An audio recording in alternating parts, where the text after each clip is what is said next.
اب یہ بتائیں کہ واقعہ کربلا ہو رہا ہے 61 ہجری میں، اور حضرت عمر فاروق کا جو دور ہے وہ ہے 634 ہجری، 634 عیسوی، اور وہ ہجری سال کون سا بنتا ہے؟ 40واں ہجری سال بنتا ہے۔ اس نے تو وہ فلائی اوور بنایا ہے، اتنا لمبا فلائی اوور کہ جو آج تک میرے خیال ہے دنیا میں ابھی تک نہیں بنا ہوگا۔ اس نے سیدھا جمپ کیا 634 سے 680 ہجری عیسوی تک، 680 عیسوی تک، مطلب 40 ہجری سے لے کے 40 ہجری سے اس نے جمپ کیا اور سیدھا 60 ہجری پہ پہنچ گیا۔ اب جو کربلا کا واقعہ تھا وہ کب پیش آیا؟ 61 ہجری، 61 عیسوی میں، 661 عیسوی میں تو یہ واقعہ تھا واقعہ کربلا، اس میں یہ پیش آیا۔ تو یہ کہہ رہا ہے کہ اس کا جواب تھا حضرت عمر رضی اللہ تعالیٰ عنہ ہوں گے، جبکہ یہ واقعہ 61 ہجری کا ہے، اور یہ الزام لگا رہے ہیں حضرت عمر فاروق رضی اللہ تعالیٰ عنہ پہ کہ ان کا جواب تھا عمر فاروق رضی اللہ تعالیٰ عنہ نہیں ہوں گے۔ کیا وہ کیسے ہوں گے؟ ایک بندہ موجود ہی نہیں ہے، اس دنیا میں موجود نہیں ہے،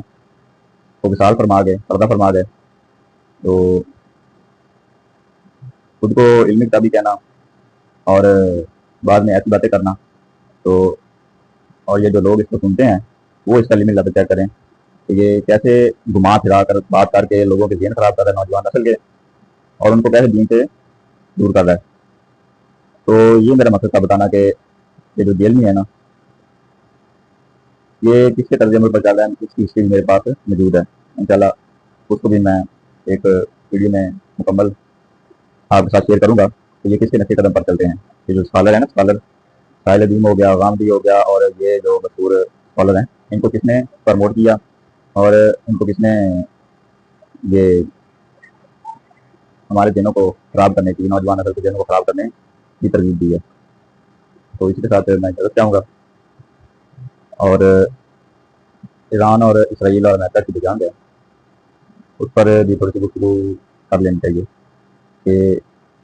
ابھی حالیہ دنوں میں پاکستان میں مذاکرات ہوئے، لیکن وہ مذاکرات ناکام ہو گئے کیونکہ وہ مذاکرات کرنا ہی نہیں چاہتے تھے۔ ان کو ایک ٹائم چاہیے تھا، کیونکہ جنگ کے دوران کے ساتھ ہتھیار اور جو تھے ان کے ہتھیار کم ہو چکے تھے، اور وہ ایک ہاتھی جنگ کی طرف بڑھ رہے تھے۔ تو اس دوران انہوں نے یہ جو طریقہ کار اپنایا کہ اپنے آپ کو مضبوط کیا جائے، بیک اپ کو مضبوط کیا جائے،